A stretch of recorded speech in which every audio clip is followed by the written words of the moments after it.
Hello, வணக்கம் and welcome to the third T20 review between India versus Zimbabwe. White wash பண்ணியாச்சு. வணக்கம் and welcome to the show, P-Dog. ஒரு இனிதே துவங்கப்பட்ட சீரீஸை வந்து இனிதே முடிச்சு வச்சிருக்காங்க. அயர்லாண்டு இங்கிலாண்டில் நடந்த மாதிரி எந்த விதமான சம்பவமும் இல்லை. கிளினிக்கலாக ஒரு வின் பண்ணியிருக்காங்க. ஒரு ஒரு நாயகன் உருவாகிறான்ற மாதிரி ஒரு சின்ன வயசு, ஒரு 15 வயசு நாயகன் வந்து இன்னைக்கு player of the game and also player of the series. Opening thoughts பீடாக் கிளினிக்கலா வின் பண்ணியிருக்காங்க இந்தியா. போன இதுல கூட நிறைய சொன்னாங்க இந்த மாதிரி வந்து ப்ராபப்ளி வந்து இன்டர்நேஷனல்ல வந்து கன்சிஸ்டன்சி வைஸ் கொஞ்சம் கம்மியா இருக்கும் வைபவ் சூரியவன்ஷி கிட்ட அப்படின்ற மாதிரி நிறைய பேச்சு அடிப்படுது. சும்மா கன் மாதிரி அண்ணர் இன்னைக்கு. ஓப்பனிங் தாட்ஸ் பீடாக். நிறைய பேர் என்ன சொல்லுவாங்க, சிம்பாவே கூட நான் கூட அடிப்பேன் அப்படின்னு. இந்த மாதிரிலாம் சொல்லு. முசரபாணி யங்காராவா இன்னைக்கு ஆடல, பட் முசரபாணி யங்காராவாலாம் வந்து they're not bad, they got someone like Sikandar Raza. அதனால வந்து you have to respect the opposition. அதைத்தான் முதல்ல இருந்து நம்ம ரெண்டு பேரும் சொல்லிட்டே இருந்தோம். அயர்லாண்டோட ஒரு டெபு கொடுத்து இங்கிலாந்துல ஆடாம இருந்துட்டு சான்ஸ் கொடுத்துட்டு அதுக்கப்புறம் ஸ்ரீலங்கா வருது. அப்படியே கொஞ்சம் கொஞ்சம் கொஞ்சம் கொஞ்சமா ஸ்ரீலங்கா கொடுத்துட்டு நியூசிலாண்டுக்கு அப்புறம் கொடுத்துருந்தா நான் வந்து இடத்த காப்பாத்திக்கணும்னு ஆடணுன்ற ஒரு பயம் இல்லாம இருக்கும் எல்லாருக்கும். டிராப் பண்ணிடுவாங்களோ அப்படின்னு அந்த ஃபியர்ல. அதான் சொல்றேனே, ஒரு பிளேயர் வந்து இப்ப நீங்க ஒரு ஃபாஸ்ட் பவுலர்னா, நீங்க ஒரு tearaway fast bowler want to pick up wickets ஏரியான்னு பிளாஸ்ட் த ஆப்போசிஷன் அவுட். ஒரு 5 ஓவர்ல 33 ரன் நீங்க கொடுக்குறீங்க. ஓடிஐ மேட்ச்னா ஒரு 2-3 மேட்ச்ல சரியா போல தூக்கிடுவேன்னு தூக்கிட்டா அடுத்த மேட்ச் என்ன பண்ணுவீங்க? பயப்படுவீங்க யாருக்கெல்லாம் போறதுக்கு. என்ன தப்பிச்சுட்டு போலாம். That is most important thing. This would have given monumental confidence. கரெக்டா பேட் பண்ணாங்க, டாஸை வின் பண்ணிட்டு. அபிஷேக் சர்மா பாத்தீங்கன்னா இன்னைக்கும் இறங்கி வந்து ஒரு சுத்துனாரு. அன்பார்ச்சுனேட்டா அவுட் ஆயிட்டாரு. தட் இஸ் நான் திருப்பி சொல்லுனேன், நான் எப்படின்னா அவரோட டிசிஷன் மேக்கிங் ஸ்கில்ஸ்ல ஒர்க் பண்ண பார்ப்பேன். ஓகே, அவர் அவுட் ஆனதுனால இப்போ 6 மேட்ச் ஃபெயிலியர், கண்டினியூஸ் 6 மேட்ச். அதனால இப்ப இந்த ஃபெயிலியரை வச்சு ஒரு பிளேயரை டிராப் பண்ணணுமா, whether it belongs here or நாட்ன்றதை வச்சு டிராப் பண்ணணும்னா பிலாங்ஸ் ஹியர் ஆர் நாட், அதுதான் வந்து என்னோட இது. நான் அப்படிதான் யோசிப்பேன். என்னோட டெசிஷன் மேக்கிங் நிறைய தப்பா போயிருக்கு, நான் இல்லைன்னு சொல்ல. பட் என்னோட way of doing it only that. Ishan Kishan வந்து ஒரு பக்கம் வந்துட்டு சூப்பரா கில்லாடித்தனமா ஆனார் இஷான் கிஷனை. ஒரு வைபவ் சூரியவன்ஷி அடிக்கிறாருன்னு அப்படியே அழகா லட்டு மாதிரி வந்து ரன்னபால் ஆடினாரு. ஸ்ரேயஸ் ஐயர் எப்பவுமே என்ன பண்ணுவாரு, டைம் எடுத்து தான் ஆடுவாரு. அவர் அடிக்க போகும்போது அவர் அவுட் ஆயிட்டாரு. இப்ப இன்னைக்கு என்ன பண்ணாங்க, இன்னைக்கு நான் என்ன பண்ணிருப்பேன், திலக் வர்மா நம்பர் 5 இறக்க மாட்டேன், ரிங்கு சிங்க முன்னாடி இறக்கி அவர் இன்னொரு 10 பால் ஆட சான்ஸ். திலக் வர்மாவை நம்பர் 5 டிசைட் பண்ணிட்டீங்க. No matter what, I'm happy because I'm a fan of Tilak Verma. Even though I wanted to bat at the top of the order, he should be in the team. இப்போ ரிங்கு சிங் பாவம் கடைசியில வந்து ஒரு 14 பால் ஒரு கடைஞ்சாரு, ஒரு 25. இப்ப திலக் வர்மா வந்து ஒரு 9 பால்ல 11. இன்னைக்கு என்ன ஆச்சு, அந்த நம்பர் 5ல வந்துட்டு 8 பால்ல 11 ரன் அடிச்சுட்டு அடிக்க போய் அவுட் ஆயிட்டாரு. This is going to be the case of Tilak Verma most of the times, and you cannot judge him for it because he's playing in the wrong position. My humble opinion, எனக்கு தெரிஞ்சதை நான் சொல்றேன், அதுல எந்த சந்தேகமும் கிடையாது. இப்ப அவங்க பாத்தீங்கன்னு வச்சுக்கோங்களேன், இந்த திருப்பியும் பிரையன் பண்ணிட்டு மொதல் பால்ல அவுட் ஆயிட்டாரு. 192 180 சொல்ல வரீங்க, சொல்லுங்க. இல்ல, என்ன சொல்ல வரேன்னா, கொத்து சாவியை வச்சு வீட்டை திறக்கிற மாதிரி பிரையன் பெனட்ட மேட்சுக்கு மேட்ச் இப்படி திறக்கிறாரு. மயங்க் யாதவ் பயங்கரமான பாலு, சரியான கேட்ச் வைபவ் சூரியவன்ஷி கிட்ட இருந்து. எஸ் பீடாக், அதுதான் அந்த டக்குன்னு ஓடினது நீங்க சொல்லும் போது எங்க மைண்ட்ல ஓடிச்சு, அதை சொல்லாம இருக்க முடியல என்னால. செம்ம டேலண்ட்டுங்க மயங்க் யாதவ். நான் என்ன சொல்றேன், what I am telling you, ஒரு சிலர் எப்படின்னா அந்த மேட்ச் பிரஷர்ல அடி வாங்குறவங்க நிறைய பேர், அந்த மேட்ச் பிரஷர்ல அடாப்ட் பண்ண முடியாது, அந்த மாதிரி அடி வாங்குறவங்க நிறைய பேர். இப்போ சொல்றேன், சின்ன வயசு விராட் கோலி இந்த இளம் சிங்கத்தை நான் பார்த்திருக்கேன். அதுக்கு பயம்னா என்னன்னே தெரியாது, மாறுறோம் அப்படின்னுவாரு. அந்த மாதிரி எல்லாருமே இருக்க மாட்டாங்க. இந்த தலையில இந்த நேச்சுரல் கேப் வந்து ஒரு பெரிய கல்ல தூக்கி தலையில வச்ச மாதிரி இருக்கும். ஓகே, இப்ப மயங்க் யாதவ் பாத்தீங்கன்னா ஆப்போசிட்டா பார்க்காதீங்க, டேஸ்ட் ஆஃப் இன்டர்நேஷனல் கிரிக்கெட் இசுக்குன்னு போச்சு. ஆனஸ்டா சொல்றேன். அதாவது நாங்க அந்த காலத்துல தமிழ்நாடுலாம் கோச் பண்ணிட்டு இருக்கும்போது சொல்லுவாங்க, தினேஷோட ஒர்க் பண்ணும்போது தினேஷ் சொல்லுவாரு, பஸ்னா லைட்டா இடிக்குது பஸ்னா அப்படின்னு வரும். அந்த மாதிரி இடிச்சது அப்படியே ஒரு சில இதெல்லாம் பாத்தீங்கன்னா. அதுக்கப்புறம் பாத்தீங்கன்னா இந்த பென் கரன், டியான் மேயர்ஸ் ஒரு பார்ட்னர்ஷிப்ல வந்தாங்க, பயங்கரமா மேல போயிடுச்சு. இந்த ரேன் பால் வந்து ஒரு செம இன்னிங்ஸ் ஆடினாரு. வின் ஃபேக்டர்ஸ் இங்க 180 வின்னிங் ஸ்கோரு அப்படின்னு சொன்னோம். ஃபர்ஸ்ட் 6 ஓவர்ஸ் எப்படி போலிங் போடுறீங்க? India rocket start. Zimbabwe consider 64 for 1. India 53 for 3. Every time Zimbabwe has lost 3 wickets at least in power play. அங்கிருந்து ஹராரையில நீங்க மேல வரவே முடியாது. அதுக்கப்புறம் 11 ஓவர் செட் பண்ணிட்டீங்கன்னா டபுள் பண்ணலாம் அப்படின்னு சொன்னோம். 11 ஓவர் இந்தியா 101 for 2. அதுக்கப்புறம் 91 for 3 தான் அடிச்சாங்க. டபுள் பண்ணல, கொஞ்சம் கம்மி தான். பியூட்டிஃபுல்லா போட்டாங்க. சூப்பரா போட்டாங்க. இன்னைக்கு ஒரு 200 கரெக்ட். இருக்கும்னு நினைச்சேன். இவங்க 83 for 4 இருந்து ஒரு விக்கெட் விழுந்ததுன்னா உங்களுக்கு மார்ஜின்ல தோத்து ஆல் அவுட் ஆயிடுவீங்க. அங்கேருந்து இவங்க 74 for 3 அடிச்சாங்க. அந்த வின் ஃபேக்டரி இந்தியா டிக் பண்ணாங்க. நீங்க தான் ரொம்ப கரெக்டா சொன்னீங்க, இந்த மாதிரி அபிஷேக் சர்மாவை டிராப் பண்ண மாட்டாங்க அப்படின்னு. நான் பிரப்சிமரன் சிங்கா கண்டிப்பா, ஷெக் டேவை கண்டிப்பா துபாய் பதில் ஆடுவாங்க அப்படின்னு ஒரு கால் இது பண்ணோம். அது நடந்துச்சு. உங்களுக்கு கரெக்டா வந்தது. இதே மாதிரி உங்களுக்கு அசோக் சர்மா ஆடுவாருன்னு சொன்னோம் பிரின்ஸ் யாதவ் பதிலா, அதுவும் நீங்க நடந்துச்சு. சொன்னீங்க. ஹர்ஷ் தூபே ஏன்டா இப்ப ஏன்டா சான்ஸ் கொடுக்காம இருக்கீங்க? ஹர்ஷ் தூபேக்கு சீரீஸும் முடிஞ்சிருச்சு. இப்ப நான் என்ன கேட்கிறேன், தெரியலையே. இல்ல இப்ப நான் என்ன கேக்குறேன்னா, யோ விஷ்ணாய் தான் எனக்கு மூவிங் ஃபார்வர்டு இந்த ரிஸ்ட் ஸ்பின்னர் அப்படின்னு நீங்க சொன்னீங்கன்னா நான் வாய முடிக்கிறேன். If you R convinced on that. பாக்க அப்படித்தானே இருக்கான். ஆனா விஷ்ணா எதனா பேக் பண்றாங்க. இல்ல அதுதான் சொல்றேன். அப்படிங்கும்போது நாட் கோயிங் டு டாக். இந்த மாதிரி கேம்ல தான் அபிஷேக் சர்மாக்கு ஒரு பிரேக்கப் கொடுத்துட்டு அவரோட கிவன் பிரப்சிமரன் சிங் சான்ஸ். திருப்பி அவருக்கு இந்த மாதிரி ஒரு ஜிம்பாப்வே டூரோ, அயர்லாந்து டூரோ, ஸ்காட்லாந்து டூரோ இல்லைன்னா கரெக்ட். ஸ்குவாட் வர முடியாதுப்பா. இப்ப ட்ரூ. ஆடு எப்ப ஆடுவ? இப்ப நான் ஏன் இஷான் கிஷன், திலக் வர்மாலாம் டிராப் பண்ண மாட்டேன், ரெஸ்ட் பண்ண மாட்டாங்கன்னு சொன்னேன்னா, Prabhsimran Singh cannot fit in number 3 or number 5. Is also designated opening பேட்டர்னால கிவ் அபிஷேக் சர்மா பிரேக் அப்படின்னு. அவரு ஒரு 5 மேட்ச டச்ல இல்ல, அவருக்கு ஒரு பிரேக் கொடு அப்படின்னு. பட் அவரு எப்படி நினைச்சிருப்பாரு விவிஎஸ் லட்சுமண், ஒருவேளை இப்ப அபிஷேக் சர்மா ஒரு ரெஸ்ட் கொடுத்தா அந்த ஃப்ளோ போயிடும், கான்பிடன்ஸ் ஆயிடும், இப்போ அடி வாங்கிடும், I'm going to continue with Abhishek Sharma mentality அவர் இது பண்ணிருக்கலாம். because they're not looking right now Prabhsimran Singh as a long term solution. அதனால we cannot go hard against this decision. எனக்கு அபிஷேக் சர்மா தான் அப்படின்னு அவங்க நினைக்கிறாங்க. பட் பாவம், ஒரு இந்தியா கேப் வாங்குறதுன்றது விக்கி, நீங்க ரெஸ்ட் ஆஃப் இந்தியா வரைக்கும் அடித்தீங்க. அந்த ஒரு இந்தியா கேப் நீங்க வாங்கியிருந்தீங்கன்னா உங்களுக்கு ஜென்ம சாம்பல் அடைஞ்சிருக்காது. Because your representative nation. அதனால ஒரு ட்ரூ. சான்ஸ் கொடுத்துருக்கலாம் அப்படின்னு பார்த்தேன். மற்றபடி டோட்டலி ப்ரொஃபஷனலா பியூட்டிஃபுல்லா ஆடினாங்க. இப்போ டாப் கிளாஸா ஆடினாங்க. அதுல எந்த எல்லா ஃபேஸும் பியூட்டிஃபுல்லா வின் பண்ணாங்க. ஜிம்பாப்வேவும் கடைசியில நல்லா போட்டதுனால உங்களுக்கு 192 வந்தது. Zimbabwe matter fight back. The last game is not a hammering which they can take lot of credit. As expected, India won 3-0. அதுல அவர் பெரிய rocket. This is what India can do. This is what we should have done against Ireland. இப்ப நான் ஒரே ஒரு கேள்வி கேட்கிறேன். Okay, இவ்வளவு தூரம் பாராட்டிட்டேன். அயர்லாண்ட தோத்துட்டு கண்டிஷன்ஸ் கஷ்டமா இருக்கு, நாங்க ஐபிஎல் ஆடிட்டோம், கண்டிஷன்ஸ் எங்களுக்கு ஜட்ஜ் பண்ணும்ல, தோத்துட்டோன்னே ஐபிஎல் ஹராரேல ஆடினீங்களா இல்ல இந்தியால ஆடினீங்களா? எப்படா ஜெயிச்சீங்க ஹராரேல? இப்ப கண்டிஷன் உங்களுக்கு நான் என்ன சொல்றேன், தெரிஞ்சிருக்கேன். ஸ்போர்ட்ஸ் மேன் அப்படின்னா இன்னைக்கு ஐ ஃபெயில்டு அப்படின்னா அடுத்த மேட்ச் நீ ஜெயிப்ப. சப்பக்கட்டு கட்டினான்னு வச்சுக்கோ, நான் தோத்ததுக்கு காரணம் கண்டிஷன்ஸ் உனக்கு தகுந்த மாதிரி இருக்கும். எல்லாம் பிளாட்டரா எல்லாம் சொல்லி கொடுப்பான். அவனே இது இப்படி இப்படி இருக்கும், அந்த ஆங்கிள் இப்படி இருக்கும், பிச் இப்படி இருக்கும் அப்படின்னு. நீ ரிசர்ச் பண்ணி அடாப்ட் பண்ணும், which you adapted against Zimbabwe team very well. So when you win you can take the pride. When you lose, put your hand up and say we weren't well prepared or we didn't reach the conditions. எப்ப நீ ஒத்துக்கிறியோ that is where you can get better as a sportsman. என்னோட humble opinion. Well done India on a whitewash which is expected. Over to you, Vicky. இல்ல 100% போயிடாது. என்னன்னா ஐபிஎல்ல நிறைய international batsmen fail ஆகுறது நம்ம பாக்குறோம். ஏன் பிளாட் ட்ராக்ல போய் ரன் அடிக்காம ஃபெயில் ஆற இன்னையா பேட்ஸ் பண்ணி நம்ம அப்படின்னு நம்ம யாரையுமே கேட்கறது இல்லைல்ல. கண்டிஷன்ஸ்ன்றது டிஃப்ரெண்ட்.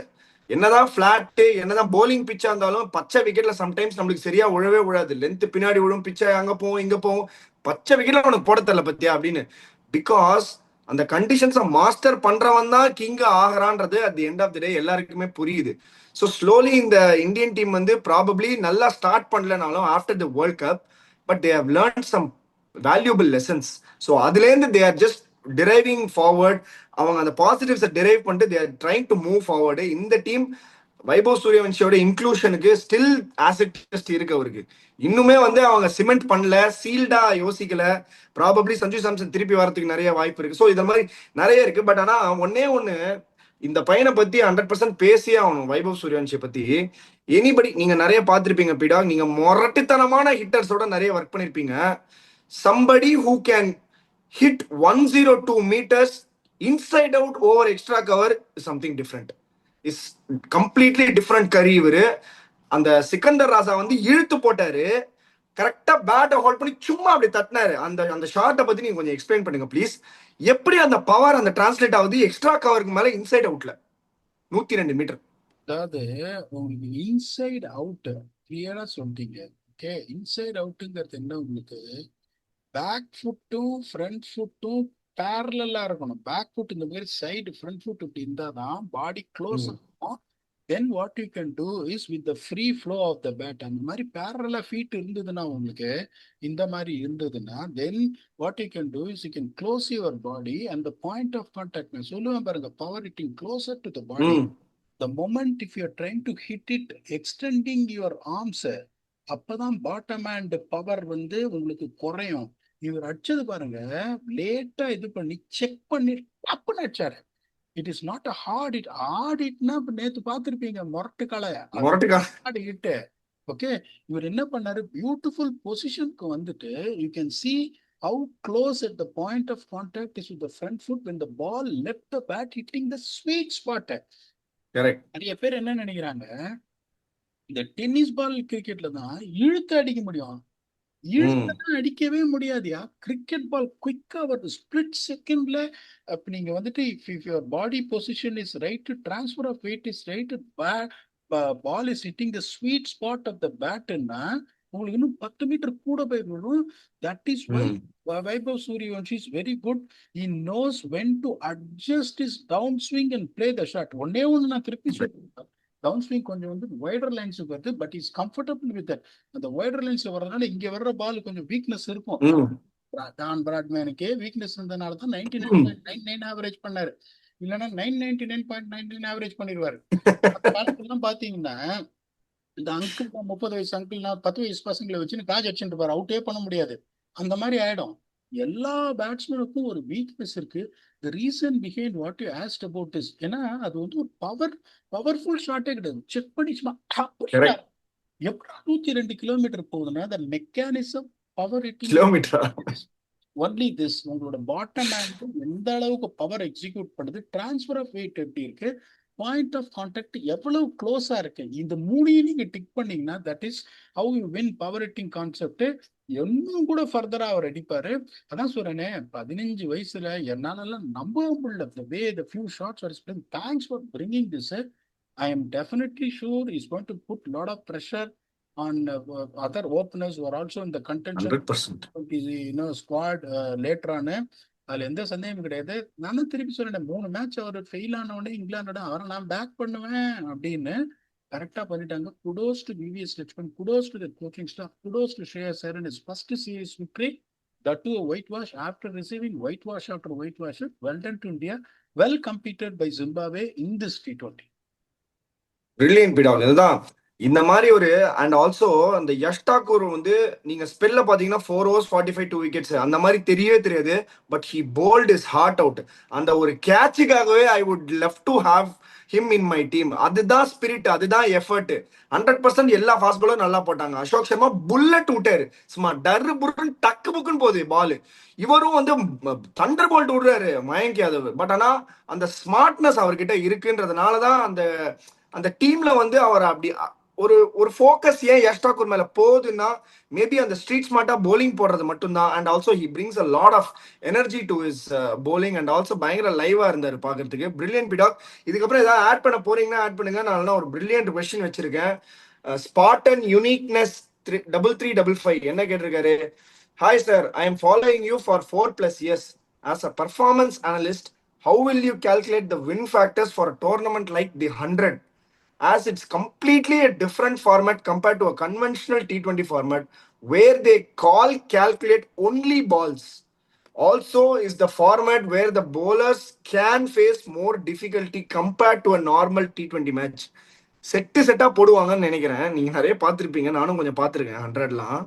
இந்த மாதிரி ஒரு கொஸ்டின் பிரில்லியண்டா எடுத்துட்டு வர்றாரு. ஏன்னா completely different format. T20 different format, அதுக்குள்ளே ஒரு டிஃப்ரெண்ட் ஃபார்மேட் வச்சிருக்காங்க. இதுக்கு எப்படி பண்ணுவீங்க? அதாவது T20 120 பால்னா இது 120 பால். 5 பால்ல போலரை மாத்தலாம், ஒரு போலர் 10 பாலும் தொடர்ந்து போடலாம். ஓகே, ம். அது ஒண்ணுதான் டிஃபரன்ஸே ஒழிய அந்த 100 பாலை நீங்க எப்படி பிரிக்கணும்னா, இப்ப நான் சொல்லுவேன் பாருங்க, setting phase, launch phase, consolidation phase, attack phase அப்படின்னு. அதை நீங்க வந்து எப்படி எடுக்கணும்? 25 முதல் 25 பால், அதுக்கப்புறம் 50 பால், கடைசி 25 பால். இந்த phase based on the ground conditions. Ground conditions சேஞ்சே ஆகாது. பெர்மிங்ஹாம் அப்படிதான் இருக்கும், நாட்டிங்ஹாம் அப்படிதான் இருக்கும், லார்ட்ஸ் அப்படிதான் இருக்கும், கெனிங்டன் ஓவல் அப்படிதான் இருக்கும். நீங்க எந்த மாதிரி ஒரு தியரியை கண்டுபிடிக்கணும்னா, இப்ப நம்ம சொல்றோம் பாருங்க, 1 to 6, 7 to 10, 11 to 15, 16 to 20 தான் நம்ம பிரேக் எடுப்போம். ஓகே, அப்படிதான் நான் சொல்றேன். கரெக்ட். அப்படிங்கும் போது நீங்க 100க்கும் என்ன பண்ணணும், எத்தனை phase based on the conditions. Okay, இப்ப Guyana hmm. Conditions 1 to 6, 7 to 10, 11 to 16. கடைசி 4 ஓவர் தான் ஸ்லாக் கயானால. கடைசி 4 ஓவர் தான் ஸ்லாக் கயானால. அந்த 4 ஃபேஸும் எப்படி ஆடணும், எந்த ஃபேஸ் அட்டாக் பண்ணணும். ஸோ அந்த கண்டிஷன்ஸ் வென்யூக்கு தகுந்த மாதிரி based on the turn, bounce, nature of the wicket, ground dimensions, you try and drive something. அப்படிங்கும்போது ஃபர்ஸ்ட் 25 பால் நம்ம எப்படி ஆடணும். ஓகே, விக்கெட் இப்போ 100 பாலே இருந்தாலும் இப்ப பாருங்க, பெர்மிங்ஹாம் ஃபீனிக்ஸ் செம்ம அடி வாங்கினாங்க மான்செஸ்டர் சூப்பர் ஜெயின்ஸ் கிட்ட. நீங்க 100 பால்ன்றதுனால எப்படி யோசிப்பான், 10 பாலுக்கு ஒரு விக்கெட் விடலாம் அப்படின்னு. அந்த மாதிரி கிரிக்கெட் ஆடவே முடியாது.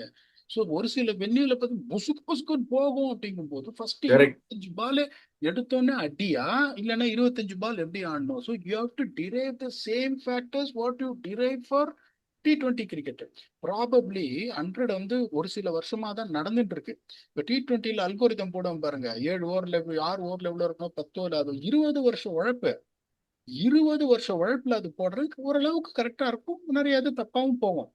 இப்ப 100 அப்படிங்கும் போது உங்களுக்கு 4 வருஷத்துல நடந்திருக்குன்னா வென்யூக்கு தகுந்த மாதிரி கண்டுபிடிச்சிருவேன். வென்யூக்கு தகுந்த மாதிரி கரெக்ட். கண்டுபிடிச்சு எங்க எந்தெந்த ஃபேஸ்ல ஆடணும். அந்த அல்கோரிதம் கிராக் பண்றதுக்கு இன்னும் சர்ப்ளஸ் அமௌண்ட் ஆஃப் டேட்டா வரணும். இல்லைன்னா வந்துட்டு அந்த கரெக்ட். அல்கோரிதம் வந்து கரெக்டா வராது. அப்படிங்கும் போது the way you function as a performance analyst does not change, where you need to know how to break up phases based on the 100 balls you bat and bowl. அந்த மாதிரி இது பண்ணிட்டு okay, எந்தெந்த ஃபேஸ், எது setup phase, consolidation phase, attack phase, momentum ஃபேஸ்ன்றது தெரியணும். அது தெரிஞ்சா it is going to be the same. கொஞ்சம் சின்ன சேஞ்சஸ் இருக்கு. 5 பால்ல ஓவரணுமா, உனக்கு இதுவா இருந்ததுன்னா ரெண்டாவது 5 பால் செட் 10 பால் ஒரு ஓவர் போடணும். Second set. ஸோ அந்த மாதிரி ஒரு சுச்சுவேஷன்லாம் அதை ரிசர்ச் எல்லாம் பண்ணிட்டு எந்த மாதிரி சுச்சுவேஷன்ல 10 பால ஒரு வின்னுக்கு ஒதுக்குறான் அப்படின்றத வச்சு அல்கோரிதம் நீங்க இது பண்ணணும். ஒரு சிசுமே என்ன பண்ணுவான், டெத் ஓவர்ஸ் நம்ம இந்த மாதிரி யோசிப்போம், பும்ராக்கு ஒரு ஓவர் இருக்கு, அவருக்கு ஒரு ஓவர் இருக்கு, பிரசீதுக்கு ஒரு ஓவர் இருக்குன்னு. அவன் என்ன பண்ணுவான், கடைசி 20 பால்ல 10 பால் ஒரே போலர் கொடுத்துருவான் நல்லா போட்டான்னா. கரெக்ட். So correct. அப்படிங்கும் போது அதுக்கு தகுந்த மாதிரி அந்த intelligence based on tata and your knowledge based on conditions you have to crack and you can crack. அதெல்லாம் எதுவுமே கரெக்ட். கிடையாது சார். வல்லவனுக்கு புல்லும் ஆயுதம். இந்த கேள்வி கேட்டவருக்கு சொல்றேன் நான், வல்லவனுக்கு புல்லும் ஆயுதம். கிராக் பண்ணியே ஆகணும். அதுக்கப்புறம் நீ என்ன பர்ஃபார்மன்ஸ் நடிச்சு கிராக் பண்ண முடியல என்ன பண்ண. நாளைக்கு போய் 100ல போய் ஒர்க் பண்ணேன்னா, ஒரு தடவை அந்த ஃபாஃப் வந்து இந்த நார்தன் சூப்பர் சார்ஜர்ஸ்னு ஒரு டீம் வந்தது. 2 நாள் முன்னாடி சொன்னாரு, வந்துரு டீமுக்கு. 2 நாள் வந்து எப்படி எனக்கு விசா கிடைக்கும், நான் அப்பதான் இந்தியால இருக்கேன், எப்படி கிடைக்கும். அன்பார்ச்சுனேட்லி போக முடியாம போச்சு. ஃபியூச்சர்ல I'm sure that be part of 100 team. சிபிஎலோட கிளாஷ் ஆகுதுன்றதுனால not even approaching. I would love to do 100 ball tournament. Vicky, this is what I can advise to your performance analyst. எந்த ஃபார்மேட் இருந்தாலும் சரி. அப்படி சொல்றீங்களேப்பா, T10 லீக் எவ்வளவா கஷ்டம். இதை சொல்றீங்களே, கிளாடியேட்டர்ஸ் டீம் 60 பால். வருஷமா இருக்கு, வந்த உடனே கழட்டு அப்படிங்கும்போது அங்க கஷ்டம் உங்களுக்கு. ஸோ இது கொஞ்சம் ஈஸி, கொஞ்சம் இன்ட்ரெஸ்டிங்கா இருக்கும். This is how I will approach if I get an opportunity to work with 100. Vicky, please if you want to add on or else give your closing thoughts. We would like to see you in a 100 team, Pidog. கிளைமேட்டும் பயங்கர சூப்பரா இருக்கும் இங்கிலாந்துக்கு, சொல்லவே வேணாம். We would love to see you in some colors. வேற இந்த இவங்க வேற சன்ரைசர்ஸ் வேற சூப்பரா ஒரு டீம் எடுத்திருக்காங்க. ஸோ அந்த மாதிரி நிறைய இந்தியன் ஓனர்ஸும் வந்துட்டு இருக்காங்க. And franchise cricket is just booming like anything. Real estate மாதிரி எங்கேயோ போயிட்டு இருக்கு மேல. சொல்ல போனா ஒயிட் ட்ரெஸ் போட்டுங்க பிரான்ச்சைசி கிரிக்கெட் டெஸ்ட் கிரிக்கெட் கூட வந்துரும் போல இருக்கு. அந்த லெவல்ல போயிட்டு இருக்கு. பிரில்லியண்டா எக்ஸ்பிளைன் பண்ணீங்க பிடாக். ஓவரால் இந்த series lot of positives for India, lot of new faces doing really well. Most importantly have we found the gem in Vaibhav சூரியவன்ஷி, ஒரு youngest player of the series. உங்களோட thoughts? Definite also Mayank Yadav தான். மயங்க் யாதவ் ஐயர் யா mind. 3 match ஆட்டு நான் இன்ஜுரின் வெளில உட்காந்து நான் என்ன பண்ணிட்டு ஊரை சுத்தி காட்டுறதுக்கு கூட்டு போக முடியும். ஆறாரு நல்ல வைல்ட் லைஃப்லாம் நல்லா இருக்கும், ஃபிஷிங்லாம் நல்லா இருக்கும், மீன் பிடிக்கலான்னு. சஃபாரி. மயங்க் யாதவ்'s problem has never been the talent, is fitness. Correct. அந்த அது மட்டும் ஒர்க் பண்ணி கண்டினியூஸா இஸ் அவைலபிள்னா is also someone who's going to be exciting. இன்னும் வேகமா அவரால் போட முடியும், இன்னும் வேகமா போட வைக்கணும். கிளாக் 155 இப்பதான் இன்ஜின் ஸ்லோயா கிளம்பின்னு இருக்கு. அதனால எனக்கு வந்து when you can clock 155, why are you bowling 145? I don't know whether there is a restriction on his fitness where he's not going on full throttle. Vaibhav Suryavanshi நான் திருப்பியும் சொல்றேன், எப்ப இந்த வருஷம் கிடையாது ஐபிஎல், எப்ப போன வருஷம் ஒரு 4 மேட்ச் ஆடி 14 வயசுல when he showed what he's capable at age of 14, of course is an India material, of course is gem, of course is finder along with Mayank Yadav also. பார்க்கலாம், இப்ப Ravi Bishnoi had a very good Zimbabwe series, 3 match நல்லா போட்டிருக்காரு. Are they going to take this performance into consideration to considering for the Sri Lanka squad? Are they going to bring back convention Kuldeep Yadav and மௌனராகம்பரம் சக்கரவர்த்தியா அப்படின்னு பார்ப்போம். நிறைய கேள்விகள் இருக்கு. Brilliant, well done to VVS Laxman. அப்படியே ஜாலியா அப்படியே கூலா உட்காந்தாரு, அப்படியே பிளேயர்ஸ் எல்லாம் அப்படியே நல்லா பேக் பண்ணாரு, எல்லாருக்கும் 2 சான்ஸ் கொடுத்தாரு. Kudos team, kudos to support staff, kudos to Shreya sir. பார்ப்போம். இப்போ கொஞ்சம் லிட்டில் பிட் பிரேக் இருக்குன்னா அடுத்த சீரீஸ் அப்படின்னு பாத்தீங்கன்னா ஸ்ரீலங்கா. அதுதான் ஃபர்ஸ்ட் வந்து ஸ்குவாட் அனௌன்ஸ் பண்ணணும், இது இருக்கும். But we will try and see where we have any other topics going around in the world. We will definitely come and entertain you. என்ன ஆனாலும் சரி, நீங்க வந்து we are all part of a family. சொல்லுங்க. முதல் தடவை நான் கேள்விப்படுறேன் பிடாக், ஆப்கானிஸ்தான் டெல்லியில அவங்க ஹோஸ்ட் பண்றாங்க ஒரு T20 சீரிஸ். அத பத்தி நீங்க கேள்விப்பட்டீங்களா? அது எப்படி இதான் ஃபர்ஸ்ட் ஆஃப் இட்ஸ் கைண்டா? ஏன்னா நம்ம ஊர்ல வந்து வேற ஒருத்தர் ஹோஸ்ட் பண்றாங்க, ஆனா டெல்லியில ஹோஸ்ட் பண்றாங்க. நம்ம ஆட போறோம் அந்த T20 டோர்னமெண்ட்ல நல்ல செய்தியை சீரிஸ். கேள்விப்பட்டேன். குர்பாசி நபியும் சிபிஎல் டீமுக்கு சைன் பண்ணி வச்சிருக்கேன், ஹோஸ்ட் பண்ணி 2 பேரும் விட்டு போடுவான். யாரையா வச்சு நான் இது பண்ண முடியும்? வயசு ஆட்சியா, என்னால பழிமெல்லாம் போலிங்ல போட முடியாது, ஆடவும் முடியாது. நேத்து வந்த உடனே அப்படியே மாறு வரைக்கும் வந்துருச்சு. என்னது அப்படின்னு 13, 15, 17 டெல்லியில செப்டம்பர் 13, 15, 17 கரெக்டா அந்த டைம் தான் பிளே ஆஃப்ஸ் வரும். கேப்லாம் கொடுத்தீங்களா எல்லாருக்கும்? இது நானே போட்டு கொண்டிருந்தான், வழியே கிடையாது. பிளேயர் எடுத்துட்டாங்க. ஸோ இவங்க போயிடுவாங்க. அதாவது அங்க really wanted to do in Kabul Vicky, but அங்க everyone knows what's happening அப்படின்னு. அவங்களோட செகண்ட் ஹோம் வந்துட்டு இதுவா இருந்தது, யூஏஇயா இருந்தது. யூஏஇங்கும் போது அவங்க காபூலை விட்டு யூஏஇக்கு வரணும், இந்தியாவும் யூஏஇக்கு போகணும். அதுக்கு பேசாம இந்தியாவில் ஆடிட்டா இந்தியாவது இதுவா இருக்கும், உங்களுக்கு பயங்கர கலெக்ஷன் இருக்கணும். இந்தியா யாரடா நைஜீரியாவோட ஆனாலும் சரி உங்களுக்கு இதுவாகும். They have made it okay, fine, we can play in India. And India have given them Delhi as Feroz Kotla. That is coming on September 13, 15, and 17. Before that, India is going to play Sri Lanka in Sri Lanka, where you will come back and analyze the squads when announced who is getting a nod and who is unfortunately missing out of the league. You will also further look out around the global leagues and all these things. Is there any interesting topics to talk about? வருவோம். ஏன்னா இப்போ 70, 30, 70, 30 அப்படின்னு சொல்லிட்டு அப்படியே நின்னாரு. அவரு 3 மேட்சும் நின்றுட்டு அப்படியே 3 கரெக்டா அடிச்சிருக்காரு. பயங்கர ஒரு ரெக்கார்ட்ல போயிட்டு இருக்காரு பிளாஸ்ட் விக்னேஷ், 100% பிளாஸ்ட் விக்னேஷா. We will come back and keep entertaining you until we come back to the next episode with a very 100% accurate Blast Vignesh. Thanks a lot and bye bye.